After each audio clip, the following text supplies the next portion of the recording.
ले आओ कि मेरे भवन में भोजन वस्तु रहे, और सेनाओं का यहोवा यह कहता है, ऐसा करके मुझे परखो कि मैं आकाश के झरोखे तुम्हारे लिए खोलकर तुम्हारे ऊपर अपरंपार आशीष की बारिश करता हूँ कि नहीं। मैं तुम्हारे लिए नाश करने वाले को ऐसा घुड़कूंगा कि वह तुम्हारी भूमि की उपज नष्ट ना करेगा, और तुम्हारी दाखलता के फल कच्चे ना गिरेंगे। सेनाओं की यहोवा का यही वचन है।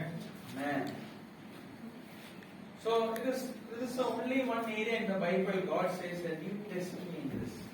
बाइबल में केवल एक ऐसा भाग है जहाँ पर परमेश्वर कहता है कि ऐसा करके मुझे परखो। You test me in by bringing that tithe to the storehouse. तुम दशमांश को परमेश्वर के भंडार में लाओ, ऐसा करके मुझे परखो। Though here the scenario will be like a farmer and the farming and the land. Now that is what it resembles. Bring the tithe so that you will be protected from the pest and the insects and all the other things. यहाँ पर हम देखते हैं किसानों का उदाहरण लेते हुए उसने कहा है कि तुम ऐसा करके मुझे परखो, जो तुम्हारी फसल को खराब करते हैं वो फसल को खराब नहीं कर पाएंगे। So we need to understand where we need to give the tithe. हमें समझना है कि हमें दशमांश कहाँ देना है। Can somebody say, where do you give your tithe? आप क्या कहेंगे, आप दशमांश कहाँ देते हैं? Yesterday I met somebody and when I asked him, he said, I give to one ministry where sometimes when I listen to YouTube, I was blessed by that message and I give my time to that ministry. मैं कल किसी से बात कर रहा था तो YouTube में उसने कहा कि YouTube में मैंने किसी का संदेश सुना तो मैं उस सेवकाई को दशमांश देने लगा। I felt that okay, I should give my time to because I was blessed by hearing that message. तो मेरे को लगा कि मैं उसकी सेवकाई सुन के सेवकाई से आशीषित हुआ तो मुझे वहाँ दशमांश देना चाहिए। Is it correct? क्या सही है? Or where do you give time? आप कहाँ दशमांश देते हैं? अपने मेंटर को। Yes, अपना मेंटर को। Any other answers? या वो कोई देना चाहिए। Okay.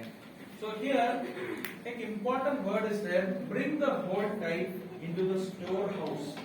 यहाँ पर एक महत्वपूर्ण वचन है कि सारा दशमांश जो है परमेश्वर के भवन में लाओ। Storehouse in Greek is ba'yith, B-A-H-Y-A-T-H, ba'yith. यूनानी में जो भंडार है वहाँ पे जो शब्द है बाइथ, That means house, family, inside. जिसका मतलब है घर, परिवार, अंदर। So bring all the tithes to the storehouse means imagine there is a field here. Where you will bring all that? To the storehouse, where it is going to be stored, where it is going to be nourished. तो आप उसको कहाँ पे लाएंगे? जैसे ये बाहर फसल है, ये किसी न किसी भंडार में इकट्ठी की जाएगी, ऐसे ही आपको कहाँ लाना है उसको? So let me tell you, as I said in the beginning, our God is a God of principles and system. मैंने आपको शुरुआत में कहा हमारा परमेश्वर जो है वो नियमों का परमेश्वर है। He is a God of order. वो नियम से चलने वाला He is परमेश्वर not a God of chaos and confusion. वो गड़बड़ी का परमेश्वर नहीं है। So I said that for every giving we need to have a motivation. मैंने कहा कि हर एक देने के पीछे मकसद होना चाहिए। So what is the motivation for giving tithe? दशमांश देने का मकसद क्या है? What is the motivation? Why you want to give tithe? तो मकसद क्या है? आप क्यों दशमांश देना चाहते हो? परमेश्वर का आदेश बाइबल की आज्ञा भी है और परमेश्वर की राज्य की उन्नति भी होती है। Wonderful. So the motivation to give tithe is our obedience to God. तो दशमांश देने के पीछे का मकसद है परमेश्वर की आज्ञाकारिता। Amen. Because it is written in the Bible, you bring. It's like a command. Bring all your tithes to the storehouse and test me in this. तो ये एक आज्ञा है कि अपने सारा दशमांश जो है वो भंडार में लेके आओ और ऐसा करके मुझे परखो। So tithe is not something. Oh, I saw that poor person. I had a compassion about that person. So I will give tithe to him. तो दशमांश में ऐसा नहीं कि किसी गरीब को आपका मन कर रहा है देने का, वो गरीब है तो उसको दे दो। Oh, tithe is not something. Oh, this ministry does not have money to build church. I think I need to give my tithe to them. That is not the motivation. तो उसका एक उत्साह ये भी नहीं है कि कोई सेवकाई को बिल्डिंग बनानी है तो उसको अपना दशमांश दे दो। Tithe belongs to God. दशमांश जो है वो परमेश्वर के लिए है। Tithe, where should it go? To its storehouse. वो अपने उसके भंडार में जाना चाहिए। And where is your storehouse? The place where you receive your nourishment. तो जो आपका भंडार है वो कौन सा है, जहाँ से आप आत्मिक खुराक लेते हो। Amen. And where is your spiritual home? Where is your storehouse? तो आपका आत्मिक घर कहाँ है, आप कहाँ से आत्मिक खुराक लेते हैं। Where is your spiritual home? आपका आत्मिक घर कहाँ है। यही Amen. So it is very important that you are all leaders and pastors. You need to teach this to your believers also there. तो आपको ये चीज जो है अपने जो आपके कलीसिया के लोग हैं उनको भी सिखाना है। So let me more tell you practically so that you can also follow the right way. तो मैं आपको बताना चाहता हूँ कुछ और व्यवहारिक बातें ताकि उसका पालन किया जा सके। So how usually the churches do? कलीसियाएं आमतौर से कैसे करती हैं? We say that okay, you bring maybe the monthly ones following the salary or the first beginning of the month is what you bring the tithe to the storehouse. ना आमतौर से जब तनख्वाह आती है तब लोग जो हैं वो महीने में एक बार दशमांश को परमेश्वर के भंडार में लाते हैं। So here we have system like for example your spiritual father, pastor, parent is there. Under that you are there. Under you believers are there, or under you more leaders are there. It's like a tree. इस तरह से जैसे आपके आत्मिक पिता है, आपके नीचे आपके नीचे दूसरे लोग हैं, तो एक पेड़ की तरह ये चीज चलती है। Remember that it is not. You should not understand or think that this money is from the pastor. It is a command from God, so it has to go to the storehouse. तो आपको ये समझना है कि ये जो है ये पासवान के लिए कि भंडार में आना है, भंडार से आगे जाना है। So if this is a church, if this is a Sunday church, यदि ये रविवार ये कलीसिया है and then whatever the tithe has been put और जो भी दशमांश डाला गया belongs to the storehouse of this church. और इस कलीसिया के भंडार से वो संबंधित रखता है। So what the pastor of the church should do, he has to give the tithe of what he had received to his senior or to his where he is being nourished. तो पासवान को क्या करना चाहिए, जो भी दशमांश उसके कलीसिया में आया है उसका दशमांश उसको अपने अगुवे को देना है। And definitely, why we are bringing it to the storehouse, so that the storehouse is always ready, plenty to distribute, for distribution. तो भंडार में इसलिए लाना है ताकि जो भंडार है वो भरा रहे, ताकि वहां से चीजें जो है जरूरत के अनुसार दूसरों को दी जा सके। So imagine Vikram is having his own church in Harbatpur. कल्पना कीजिए भाई विक्रम की अपनी कलीसिया है हरबटपुर में। So he is teaching his believers over there to put tithes into the church. और वो अपनी कलीसिया के लोगों को सिखाते हैं कि जो दशमांश है वो अपनी कलीसिया में लाए। So whatever the resource that Vikram is giving, he is entitled to give a minimum tithe to his spiritual house, the storehouse. तो विक्रम की जिम्मेदारी है कि जो भी उसके यहाँ दशमांश आता है उसका दशमांश वो अपने जो अगुआ है, जो यहाँ से भंडार है, जो वहाँ पे उसको पहुँचाना उसका दशमांश भी। And the remaining can be used for the ministry purpose and all the other things. तो जो बाकी है वो आपको अपनी सेवकाई और दूसरे उद्देश्यों के लिए पूरा करना है। I hope you are understanding. तो आप समझे, मैं समझता हूँ कि आप समझ पा रहे हो, नहीं समझ पाएंगे तो बाद में बात करते हैं। Let me tell you, Pastor Paramjit did not tell me to take this message. मैं आपको बताऊं, पास्टर परमजीत ने संदेश देने के लिए मुझे नहीं It कहा। is my personal conviction that I should share this. तो ये जो है मेरा व्यक्तिगत मानना था, इसलिए मैंने इसको बांटा। One important verse we need to read is, I will prevent pests from devouring your crops and the vines in your field will not drop the fruit before it is ripe, says the Lord Almighty. और एक महत्वपूर्ण बात है, वो यहाँ पर ये कहता है कि वो नाश करने वाले को ऐसा घुड़केगा जो है आपकी उपज को नष्ट नहीं करेगा, ना आपकी दाखलताओं के फल कच्चे गिरेंगे। This is a very important point. ये बहुत महत्वपूर्ण बात Many है। people receive lot of money, they have big salary, but it is a very common complaint that, brother, I know money is coming, but I don't know when. Always when I check my account, there is nothing. I am not able to use my. I don't know how money comes and go. बहुत बार एक शिकायत आती है कि मुझे नहीं पता लगता, भाई की पैसा आता तो बहुत है लेकिन जाता कहाँ है। Is it true? Have you also heard people telling आपने like ऐसा that? सुना लोगों को बोलते हुए? There is so much of unexpected expenses that simply waste my money also. वो लोग कहेंगे कि अचानक से ऐसे खर्चे आ जाते हैं कि मेरा पैसा बर्बाद हो जाता है। Correct. Sometimes, unwantedly, now there are so many things, even the through online people are looting money. You just, they're caught when you open and talk, money is gone from the bank. ऐसे अजीब घटनाएं घटती हैं online भी। कई बार लोग phone करते हैं और आपके अकाउंट से पैसा निकाल लेते हैं और आपको समझ नहीं आता। So you need to understand that there is a spirit that is working here. आपको समझना है यहाँ पर एक आत्मा काम कर The रहा है, devourer, नष्ट करने वाला। the pest who is waiting to destroy the crop before it is being produced or for harvested. और वो जो है फसल कटने से पहले उसको नाश कर देता है। So if you are a regular tither, there is protection of your finance. यदि आप लगातार दशमांश देते हैं तो आपका जो धन है उसकी रक्षा होगी। Amen.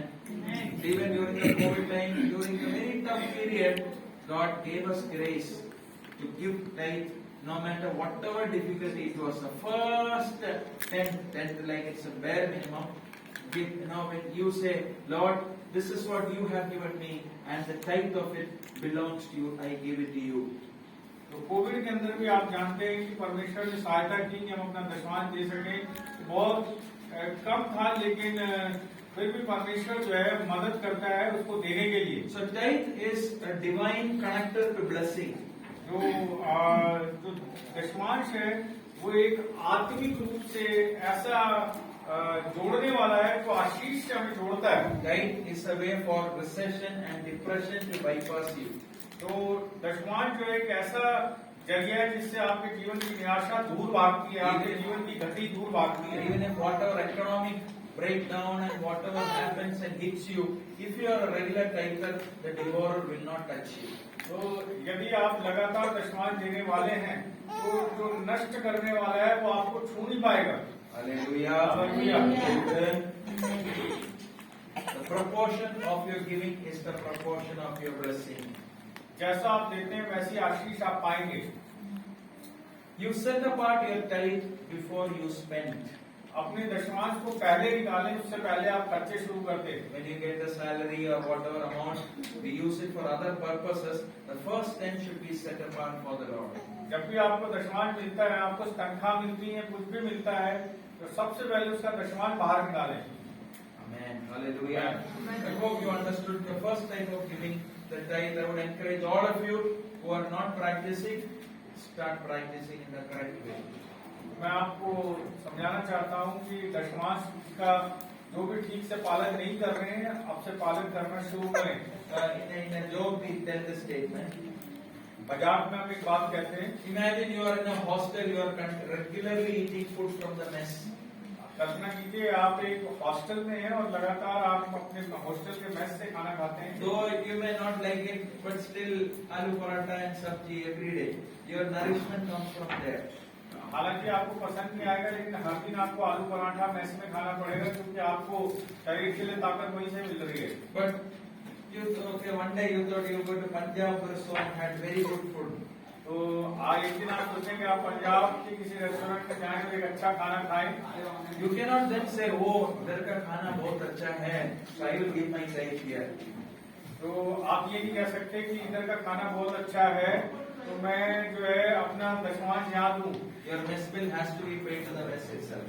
तो जो आपका मेस बिल है वो आपको मेस में देना पड़ेगा। Because you tasted a very good food, that doesn't mean you should shift your tithe there. Mess bill has to be paid to the mess. Mess bill जो है वो मेस में देना है। आपने एक अच्छा भोजन खाया, इसका मतलब ये है कि आपको वहाँ जाके देना है।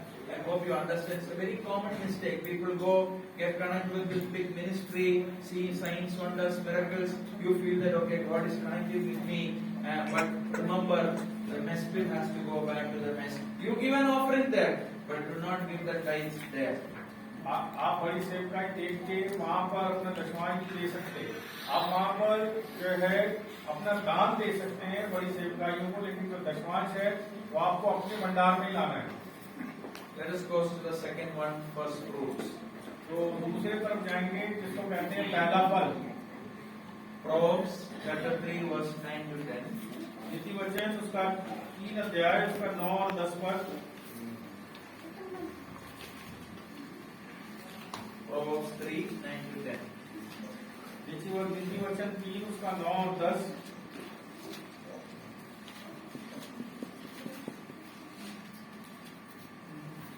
अपनी संपत्ति के द्वारा और अपनी भूमि की सारी पहली उपज दे देकर यहोवा के प्रतिष्ठा करना, इस प्रकार तेरे खत्ते भरे पूरे रहेंगे और तेरे सरकुंडों से नया दाखमधु उमड़ता रहेगा। Before going to this, I also want to tell you something.